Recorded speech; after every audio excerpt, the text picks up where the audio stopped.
nós mesmo vamos dizer o uniforme novo de Grupo Tambu, que mesmo no uniforme que nós não vai tocar Cantique Caia, ano 2026, e nós vamos participar também cantique típico. So, nós temos Tambu, 3, quase seguro, e nós temos típico também que nós temos que ter.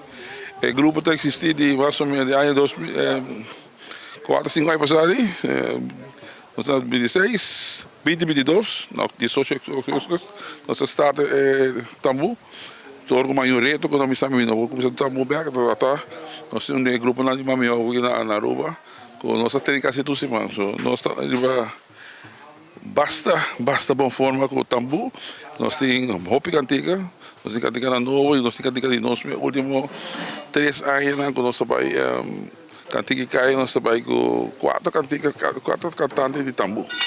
E nós trabalhamos bom. Último também, já domingo passado, Santa também está em parada. Como vai que sai? É parada porque a acústica vai roubar. Nós temos 5 viagens, nós como Luís Maduro, vai de 3 viagens, nós trabalhamos com o grupo de Luís Maduro, de 5 anos, nós temos parada acústica. É bom. É que a solo, é da Top Great, Top Nice. Cantique Caia, quanto cantica você tem, quanto participante vai estar junto com você tem de macena, do treino com você para participar também? Aí passado nós temos uma senhora que canta conosco, na área prêmio também.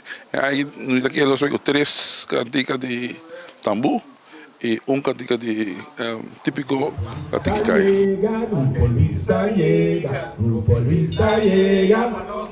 Y pasamos, Grupo Luisa llega, Grupo Luisa llega, Grupo Luisa llega, para nos produce y pasamos. Grupo Luisa llega, Grupo Luisa llega, Grupo Luisa llega, para nos produce y pasamos. Grupo Luisa llega, Grupo Luisa llega, Grupo Luisa llega, para nos produce y pasamos.